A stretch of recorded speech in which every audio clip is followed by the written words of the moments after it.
तो स्टार्ट करते हैं आज की हम अपनी दूसरी एपिसोड। गिले, उठ जा। 8:30 बज चुके हैं। आशा बीबी ने जल्दी बुलाया है। वो सो रही थी जब जरताज अम्मा की आवाज इसके कानों में गूंजी थी। उठ गई हूँ अम्मा। वो शाह बीबी का नाम सुनते सहमते हुए जल्दी से अपनी चारपाई से उठी थी। शाह बीबी की कुछ दिन पहले की सफा की इसकी आंखों के पर्दों में लहराही थी जब लेट जाने पे इन्होंने इसके हाथ में पकड़ी चाहे इसके पैरों पे गिराई थी। वो रोते हुए कितना चीखी थी इस दिन, लेकिन शाह बीबी ने इस पर तरस नहीं किया था। न जाने इन्हें क्या मसला था इस मासूम से वजूद से। गिल्ला लई अपनी नम होती क्रिस्टल गिरे आंखों को रगड़ते हुए कमरे से निकलते अनेक्सी के छोटे से बाथरूम की तरफ बढ़ रही थी। बेसन में मुंह हाथ धोने के बाद गिल्ला लई ने अपनी सूजी हुई गुलाबी क्रिस्टल गिरे आंखों को मसलते हुए इनकी सोच को कम करना चाहा था कि अम्मा देख के परेशान ना हो जाएं, लेकिन हमेशा की तरह सोच कम नहीं हुई थी। इसे यकीनन आज भी अम्मा के परेशान सवालों का सामना करना पड़ना था। सवाए जरताज अम्मा के किसी को थी इस मासूम वजूद की फिक्र। अम्मा मैं जा रही हूँ, आप आ जाइएगा। वो अम्मा के सवालों से बचने की खातिर अपने पूरे वजूद पे अच्छे से चादर ओढ़ के अपना चेहरा डबकी मासूम सी आवाज में अम्मा को अपने जाने की खबर दे रही थी। गिल्ले, नाश्ता कर ले आके, फिर दोनों इकट्ठे चलेंगे। छोटे से किचन में जमीन पे बैठी जरताज अम्मा चूल्हे पे रोटियां डालती बुलंद आवाज में बोली थी। हवेली में कर लूंगी, अगर लेट हो गई तो शाह बीबी नाराज होंगी। गिल्ला लई मासूमियत से बोलती रुकी नहीं थी, बल्कि अम्मा को अपना चेहरे दिखाए बगैर अनेक्सी से निकल चुकी थी। सच शक्र वो पूरे वक्त पे हवेली के लाउंज में पहुंच चुकी थी। सामने तहत पे शाह बीबी को नीम दराज देखते हुए वो इनकी तरफ बढ़ी थी। मासूमियत से सलाम करती वो शाह बीबी की कदमों में बैठती अपने नर्म मुलायम हाथों से इनके पैर दबाने ही वाली थी जब इसके जरा सा छूने से शाह बीबी ने अपना पैर झटक के इसका हाथ पीछे करते हुए इसे कीनिया तोड़ नजरों से देखा था। गिल्ला लई ने हैरानगी से शाह बीबी की आंखों में गुस्से की सुर्खी देखी थी। पूरे 5 मिनट लेट हो तुम। हवेली में कितने काम पड़े हैं, लेकिन महारानी को अपनी नींद से फुर्सत मिले तो वो अपनी ड्यूटी पे आए ना। बस मुफ्त की रोटियां तरवा लो तुम लोगों से। शाह बीबी जमीन पर गिरी गिल्ला लई को देखती हकारत से बोली थी। गिल्ला लई की आंखें नम हुई थी। अब यहाँ बैठी मेरा मुंह क्या देख रही हो? उठो यहाँ से और जाओ, जाके शाह को उठाओ, इसे एयरपोर्ट जाना है। शाह के पूरे कमरे की अच्छे से सफाई करने के बाद किचन में हर तरह की डिश बनाओ। खाने का मेन्यू मैं जरताज को बता चुकी हूँ, वो आए तो इससे पूछ लेना। शाह बीबी गुस्से से गिराती हुई तहत के तकिए पे अपना बाजू टकाती अपनी आंखें बंद किए तस्बीह करने में मसरूफ हो चुकी थी। इसकी नम आंखें इन पे पहली कभी असर की थी जो आज कर जाती।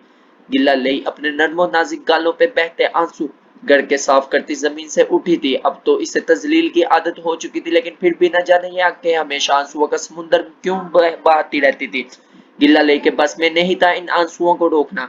वो पठानी नकोश की हामिल लड़की बेहद नाजुक थी। छोटी सी छोटी बात इसके दिल पे लगती थी। गिल्ला लई फिरती से कदम उठाती हुई सीढ़ियों की तरफ बढ़ रही थी।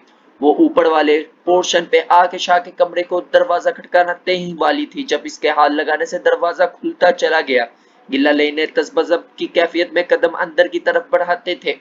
हवेली के अंदर आते ही वो नकाब उतार देती थी, क्योंकि शाह बीबी को इसका हवेली में चेहरा छुपाने बेहद गुस्सा दिलाता था।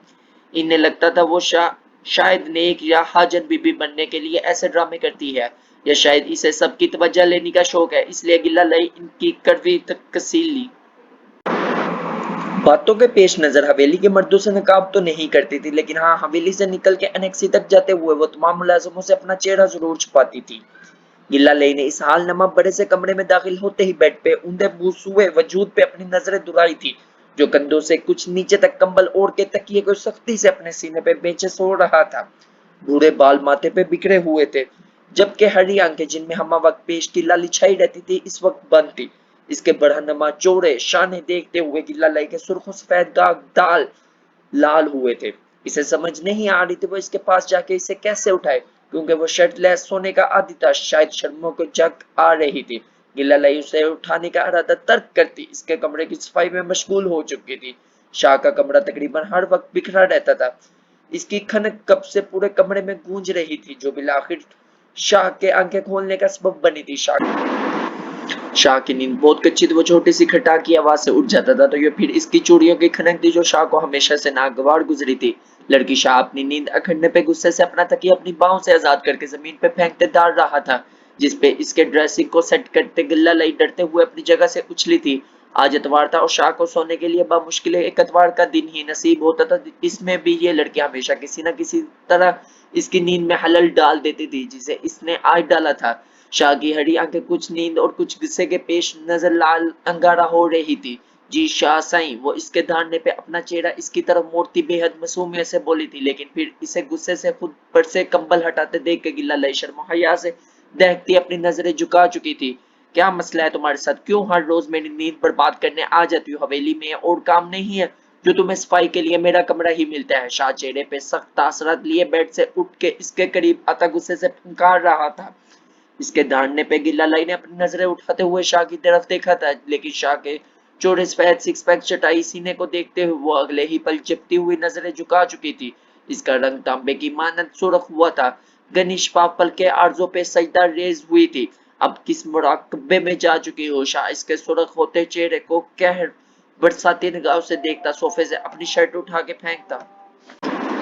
पहनता हुआ मजीद गुस्से से दौड़ रहा था। इसे गुस्सा आया था इस लड़की पे जो बिना शर्ट लिहाज के सुबह सुबह इसके कमरे में टपक पड़ी थी। अभी के वो जानती थी कि वो शर्ट उतार के सोया होगा और कभी कभी तो दरवाजा खटकाना भी जरूरी नहीं समझती थी, लेकिन शाह को कौन समझाए कि वो खुद अपना दरवाजा लॉक करके नहीं सोता था। मैं इस मासूम की गलती नहीं थी। वो थोड़ा सा खुला दरवाजा देखते हुए इसके लिए नहीं खटखटाती थी ताकि इसकी नींद में हलल भी ना पड़े। शाह साईं, मुझे शाह बीबी ने भेजा था। मैं अभी गिला लई इसे मजीद तफसील देती जब शाह ने इसका बाजू अपनी सख्त गिरफ्त में लेते इसकी कलाइयों को जोर से अपनी मजबूत हाथों में दबाते हुए एक झटके में इसकी कांच की चूड़ियां तोड़ डाली थी। इसकी चूड़ियों की छनकार से कब से इरिटेट कर रही थी, अब इसकी बर्दाश्त की बस में हुई थी। आह शाह साईं, गिला लाई इसके इस सितम पे चीखी थी। कांच इसकी कलाइयों के जल में प्योसत हो चुका था। शाह ने इसके चीखने पे भी अपना हाथ पीछे नहीं किया था। वो मजीद जोर से इसकी कलाइयां दबाता, इसके हिचकिचाइयां बढ़ते ये पीछे हुआ था। न जाने इसने इस नाजुक वजूद पे किस बात का इतना गुस्सा उतारा था। आइंदा से जब भी मेरे कमरे में आओ तो इन चूड़ियों को उतार के आना। शदीद बुरी लगती है मुझे तुम्हारी इन चूड़ियों की छनकार। वो अपनी उंगली उठा के इस पे अपनी तैश के जेर असर हरी आंखों गाड़ता गिराया था। गिल्ला लाई इसके एक बार फिर से चीखने पे अपनी जगह से उछली थी। इसकी क्रिस्टल गिरे आंखों से आंसू पालते हुए आरजों पे गिर रहे थे, गुलाबी लब कबार रहे थे। इसने अपनी गुलाबी गाल रगड़ के साफ करते हुए हाँ में सर हिलाया था। गुड, अब बोलो क्या लेने आई थी इतनी सुबह सुबह? शाह इसके सर हिलाने पे अपने सीने पे दोनों हाथ बांधता हुआ बेजारी से बोला था। वो शाह साईं, आप बनाड़ के मुझे पूरी बात बताओ वरना दफा हो जाओ मेरे कमरे से। शाह इसके अटक अटक के बोलने पे गुस्सा गिराया था। इसके पास इतना फजूल वक्त नहीं था जो इसकी किस्तों पे बातें सुनता। आह वो शाह साईं, आपको शाह बीबी ने बुलाया है। इनका कहना है कि आपको आज एयरपोर्ट पे जाना है तो मैं आपको उठा दूं। वो इसके दांडने पे हल्का सा चीखती अपनी पठानी ईसड में बेहद मासूमियत से फटफट पूरी बात बोल गई। इसका गुस्सा ही तो इस नाजुक सी जान के लिए अजाब था। इसके थोड़ा सा गुस्सा करने से ही सांस सूख जाते थे इसके। शाह बीबी का हुक्म सुनते हुए शाह ने गहरी सांस भरते हुए अपने बूढ़े बालों में हाथ फेरा था। एयरपोर्ट पे जाने का सुन के आंखों में शदीद बेजारी दर आई थी, जबकि अपनी कलाइयों से खून की बूंदें नमूदार होती देख के गिला लाई की क्रिस्टल गिरे आंखों में फिर से लबाब पानी जमा हो चुका था। अब यहाँ खड़ी मेरा मुंह क्या देख रही हो? निकलो यहाँ से और जाते हुए दरवाजा बंद करके जाना। शाह ने इसे पुनर्जन्मे देख के दरवाजे पे अपनी उंगली से इशारा करते सर्द लहजे में बोला था। गिल्ला सिसकती हुई इसके कमरे से निकली थी। शाह इसकी सिसकी को आवाज को सिरे से इग्नोर करता अलमारी से अपने blue jeans, white T shirt और ब्लू ब्रांडेड जैकेट निकालता हुआ वॉशरूम की तरफ बढ़ रहा था। सुबह के 9 बज रहे थे, लेकिन वो नवाबों की तरह बेड पे उड़ा तरचा ऐसे सोया हुआ था जैसे नशा करके गिरा हो। सर सुर्खो सफेद पे बिखरे शहद रंग बाल, खड़ी मगरूर नाक, बियर्ड मूछें। 25 साल का वो नौजवान हुस्न का दीवाता था। अगर कहा जाए कि अल्लाह ने इसे फुर्सत से बनाया था तो गलत नहीं था। वो अब भी सो रहा था जब फोन कॉल की आवाज पे पूरे कमरे में अरताश पैदा किया था। अजम शाह ने डीड बनते हुए अपनी नींद नहीं तोड़ी थी। वो मनूस वैसे ही सोया हुआ था जिस तरह अजम शाह डीड था, इसी तरह फोन करने वाला भी शायद महा डीड था। इसने भी फोन कॉल्स करना नहीं छोड़ी थी।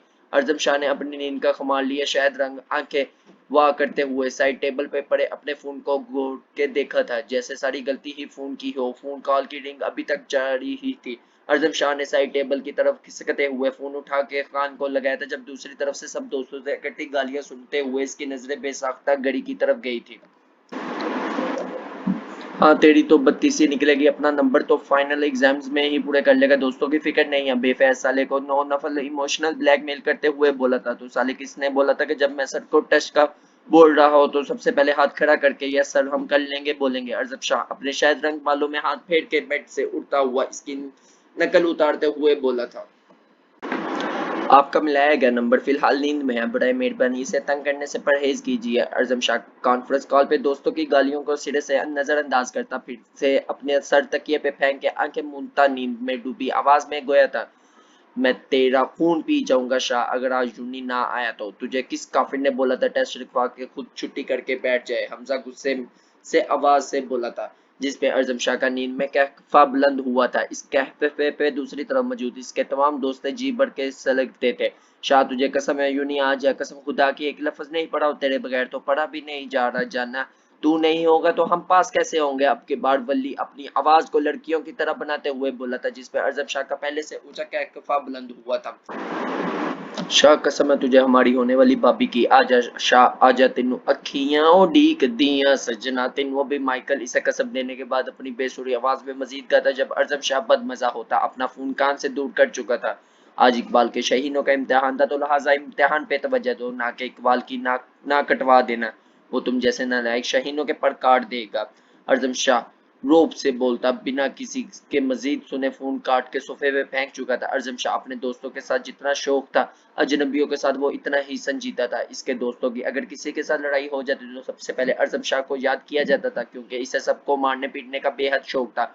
अर्जम के गुस्से से पूरी यूनिवर्सिटी डरती थी, तकरीबन यूनिवर्सिटी में हर कोई ही इसे किसी न किसी को मारते पीटते देख चुका था। अर्जम शाह ना खुद गलती करता था ना दूसरों की गलती को बर्दाश्त करता था। अर्जम शाह किसी को आसानी से माफ नहीं करता था जब तक अगले को इसकी गलती की सजा नहीं देता था, इसे चैन नहीं आता था। कल अकाउंटेंट के सर एक दिन में पूरा चैप्टर पढ़ा चुके थे। अर्जम शाह का जमाइया लेते हुए नींद से बुरा हाल था। अकाउंटेंट के सर जरा सख्त मजाज के थे, इसलिए अर्जम के तमाम दोस्त इसे लेक्चर नोट कर रहे थे जैसे क्लास का टॉपर हो। अर्जम जानता था इनके पल्ले कुछ नहीं पड़ रहा, वो सिर्फ सर को खुश करने के लिए अपना सर हाँ में हिला रहे हैं, जैसे सर के एक एक लफ्ज वो हिफ्ज कर रहे हैं और